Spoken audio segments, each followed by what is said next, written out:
السلام عليكم البنات، كي دايرين؟ بخير؟ اموركم مزيان؟ مرحبا بكم معايا اليوم في فيديو جديد. اليوم جيت نشارك معكم حلوه ديال السكر كلاصي ديال الطابع ديال زمان اللي كانوا كيديروا والدينا. كتجي بنينه وزوينه وفي نفس الوقت انا ضفت فيها جميع المكسرات. كتجي واحد المذاق رائع رائع البنات، ودرت فيها حتى واحد النكهه اللي عطاتها واحد المذاق خطير البنات مع هاد المكسرات. الصراحه جربوها وراه ما غتندموش عليها، راه كتجي غزاله وكتلوح واحد الكميه اللي هي كبيره وكتوجد في مده اللي قصيره.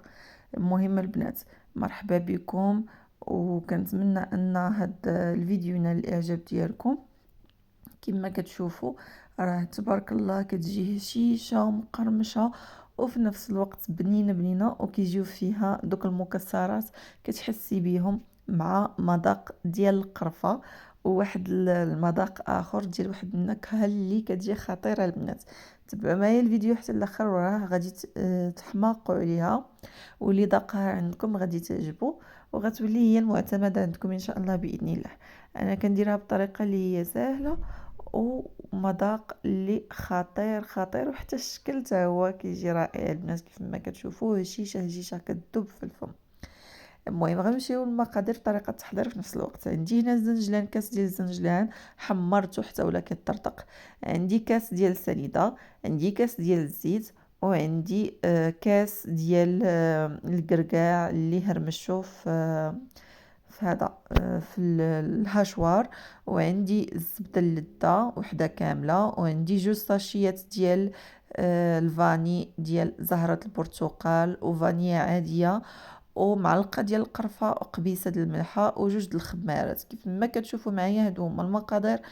المذاق اللي كيجي خطير هو ديال زهرة البرتقال مع القرفه ومع هاد المكسرات البنات، راه كيجي رائع رائع، واحد المذاق ما تصوروش شحال بنين. وهذيك القبيصه ديال الملحه غير باش نوازيو المذاق ما بين الملوحه والحلاوه لان ضروريه. كناخذ هاد الزبده اللي عندي هنايا. الا بغيتو انا وليت كنديرها في الهاشوار، كندير الزبده وكندير الاخر السنيده وهذوك الفانيات كاملين وقبيصه الملحه والقرفه، وكنخليها حتى كتطرب مزيان في الهاشوار، وكنضيف لها كاس السنيده كاس الزيت عفوا، وكنخليها عاود طرب مزيان في الهاشوار بحال كطحنيه عادي، كطحنيها في الطحانه. كيكونوا عندكم شرطه واحده وجوج الشرطات، انا كنطحنها بجوج الشرطات حتى كيولي عندي داك الخليط كريمي. صراحه الهاشوار كتسهل، ما تبقاي تدلكي ما تبقاي تعذبي. مؤخرا هادشي اللي وليت كنديرها البنات، في بلاصه ما نبقى ندلك فيها هكا كنلوحها ديريكت في الهاشوار مع السنيده ومع زهرة البرتقال وديك الفاني والمليحه حتى كتطرب كتولي ثقيله، وكنزيد ليها عاوتاني كنطحنها مع كاس ديال الزيت حتى كتولي كريم. عاد كنحيدها وكنحطها في القصريه لان ما بغيتش نطحن انا هادوك المكسرات يوليو سائل. لا، انا بغيتهم يبقاو هكاك مهرمشين، كتحسي بهم فاش كتكوني كتاكليها. كنحطها في القصريه ملي كتطرب وكتولي كريميه، وكنضيف ليها زنجلان محمر مع هذاك الكركاع كاس.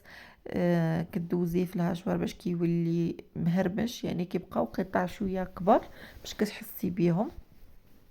صافي، وكنضيف عاوتاني بغيتو تضيفوا حتى الزبيب مقطع راه كتعطي واحد المذاق غزال البنات. بغيتو تضيفوا حتى اللوز ممكن ديروا نصف كاس لوز ونصف كاس كركاع اللي متوفر عندكم، ونصف كاس زبيب مقطع سواء الاسود او داك الصفر الابيض. المهم كديروا نتوما داكشي اللي متوفر عندكم في البيت. انا الزبيب ما درتوش الصراحه، اكتفيت بهادو كيجي مذاق ديالهم رائع. الا تبعتوا المقادير درتوا نفسهم غادي يعطيكم واحد المذاق رائع رائع البنات في هاد الحلوه. ما تبقاوش تستغناو عليها، انا هذه هي المفضله عند وليداتي، هي ورفقها الصراحه، وحلوه الريشبون طبعا. سمحوا لي راني مخنوقه، ضربني البرد كنهضر غير من فمي. المهم البنات، هانتوما هاد الخليط اللي غادي نتحصلوا عليه هكا بالدليك، انا كنتحصل عليه بالهاشوار ما كاملناش 2 دقائق، وكتكون عندي خليط كريمي. درت معكم هنا الطريقه العاديه للناس اللي ما عندهمش الهاشوار. صافي كنخلطوها هكا بهاد الطريقه حتى كتولي كريميه، وكنبداو نضيفوا لها الزنجلان، الكركاع، كان عندكم زبيب، اللوز، المهم جميع المكسرات كيجيو في هذه كيجيو فيها رائعين. كنخلطو صافي، كنضيفو الدقيق على حسب الخليط، وكنضيفو الاخر الخمارات هما اخر حاجه. مهم حتى كيتجانسوا لينا هاد العناصر، عاد كنضيفوا الدقيق تدريجيا. الدقيق خاصو يكون مغربل البنات باش ما كيعطيكمش دوك الحبيبات، وحتى الا كانت طايحه شي حاجه المهم كتغربلو باش ما كدوز لكم حتى شي حاجه. انا ضفت 2 الخمارات صافي، وبديت كنضيف هنا الدقيق تدريجيا كما كتشوفوا. ما تكثروش الدقيق لان في ساعه كتشرب، بقاو تضيفوا الدقيق غير بشويه بشويه حتى تشوفوا الخليط او العجينه ديالتكم. صافي هي هذيك، ما كتجيش البنات كتلصق، كتجي شويه قاصحه يعني قابطه راسها. كنبقى نجمع فيها هكا. هانتوما راه كتشوفوا هنايا الدقيق راه باقي عندي، غادي نبقى نجمعها مزيان. ولو تبان لكم كتفرتت خاصكم غير تجمعوها مزيان وتديروا واحد الكركوبه في يدكم تشوفوها الا تشكلت لكم صافي راه داكشي اللي بغينا. لان فيها الزبده ما تخافوش منها، واخا تجيكم شويه قاصحه راه فيها الزبده. فهمتوا البنات، خاصها غير تجمع ليكم تكور مزيان صافي باش كديروا دوك الدوائر وباش كنشكلوها بالمرشم. بالطبع راكم عارفين بطبيعه الحال هنا ضروري كتبقاو تدخلوا داك الدقيق مزيان، خاصهاش تجي كتلصق نهائيا لان فيها الزبده البنات. خاصها تجي جامعه راسها قابطه راسها. حيدوا الدقيق من يديكم العجينه، جمعوها كامله بحال هكا كما كتشوفوا انتم. راه باقيين الحبيبات ولكن راه غادي نحاول نجمعها كامله ندخلها في بعضياتها هانتوما بهاد الطريقه. وإلا بانت لكم باقا كتلصق في القصريه اولا كتلصق لكم في يديكم زيدوها الدقيق، ما خاصهاش تبقى تلصق بحال هكا. زيدوها الدقيق البنات. انا زدتها الدقيق هنا وجمعتها كما شفتوا. هانتوما غادي نكورها، غادي تكور لي في يدي صافي. كديروهم صغيورين ما تكبروهمش البنات، صغيورين باش كتضغطوا عليها بالطابع وكتجي قد الطابع وكيجيكم صغيورين وزوينين في الشكل. اما الا درتوهم كبار راه غادي يسيحوا لكم مع فيهم الخميره، غادي يسيحوا لكم في اللاطه وما غيجيوكمش زوينين. الاحسن ديروهم صغيورين باش يجيوكم حتى للضعف الحجم ديالهم بالخميره كيجيوكم هما هادوك في الفران. ملي كيطيبوا كيجيو هما هادوك. الاحسن ديروهم حريبلات صغيورين اي القياس. الا ما عرفتوش وزنوا بالميزان صافي. راها سهله في ساعه كتوجد البنات، راه في فرن بشسعين. بالخصوص الا درتوها في الهشوار ما كاملاش 5 دقائق كتكوني شكلتي العجينه وقاديتي ودخلتيها للفران. بالنسبه للطيابه البنات في الفران، ملي كتشكلوها وكتطبعوها بالطابع، الطابع ضروري البنات ديروه دوزوه في الدقيق عاد رشموا به لان كيلصق لكم في العجينه وما كيبغيش يتحل كتخسر. ضروري دوزوها في الدقيق عاد ترشموا، دوزو في الدقيق عاد ترشموا. ملي كترشموها كامله البنات كتدخلوها الفران. الفران ديال الكاز كنشعلو، انا عندي فيه العافيه غير من التحت، كنشعلو من التحت حتى كيدفى شويه وكندخل لاطه من الفوق. كندخلها من الفوق باش كطيب ليا من التحت حتى كتبدا تبان لكم راه تحمرات من الجناب من التحت، وكتعودوها كتحمروها من الفوق. نديرو معاها البال راه في ساعه كطيب، في ساعه البنات.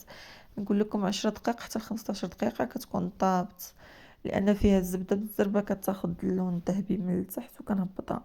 فقط تاخد اللون الذهبي، ما تخليوهاش البنات حتى تولي عاود دايره محروقه لكم تجي مره في المذاق.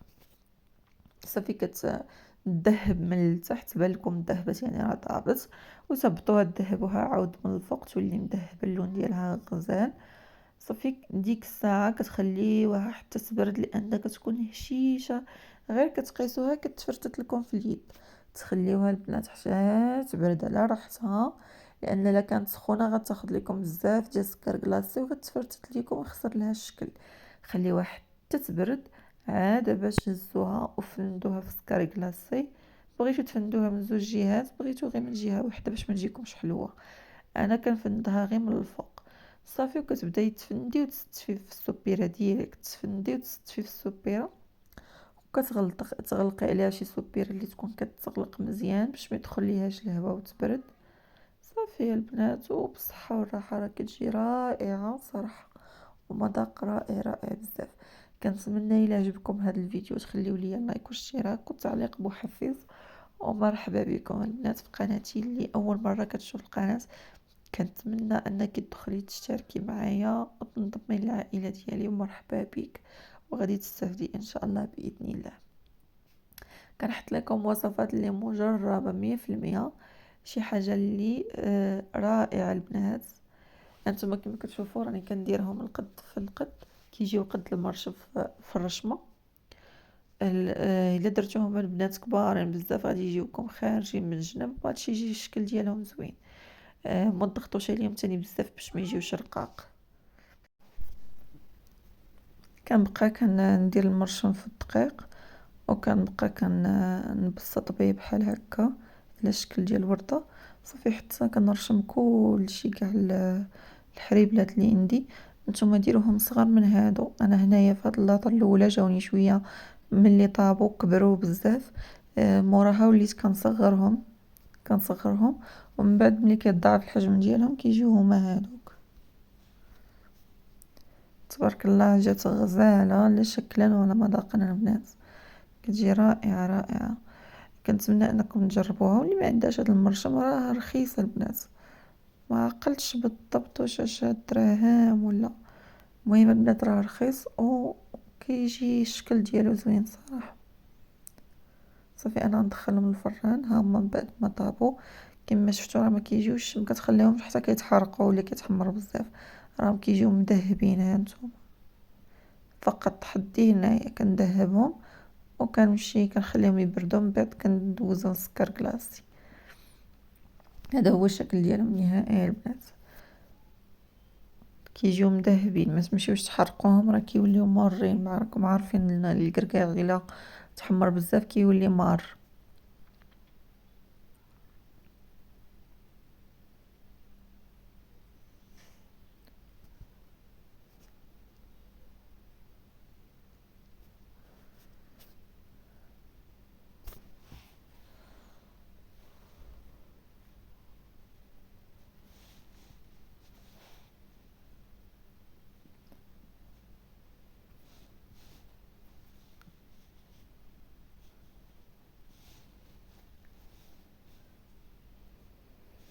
هانتوما دابا كنفند سكر كلاصي وفي نفس الوقت هذا ديال الهاشوار.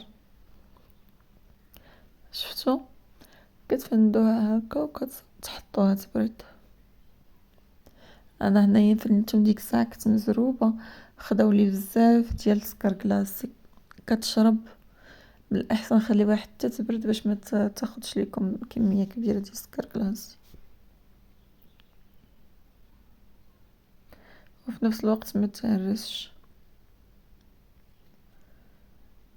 وهذا هو الشكل النهائي ديالها بصحه والراحه. كنتمنى ان هذا الفيديو ينال الاعجاب ديالكم، وتخليو لي اللايكات والتعاليق ديالكم، وبصحه والراحه. واللي جرباتها تحط لي التعليق ديالها تقول لي كيف جاتها في المذاق. راه المذاق ديالهم صراحه رائع البنات، وراه ما كتجيش حلوه بزاف. واللي ما كتبغيش الحلاوه مع سكر كلاصي ما ديرش كاس عامر ديال السكر ديال السنيده، دير غير كاس ما عامرش. وهذا هو الشكل ديالها، كتجي هشيشه البنات وكتجي مذاق رائع بصحه وراحه.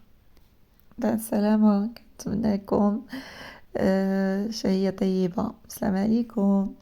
متنساونيش من اللايكات والاشتراكات والتعاليق الزوينه المحفزه، وما تنساونيش من اللايك. يلا بيزو ليكم كاملين، كنتمنى تكونوا بخير وعلى خير، ويلقاكم هذا الفيديو في احسن الاحوال. يلا باي باي عليكم، بيزويات.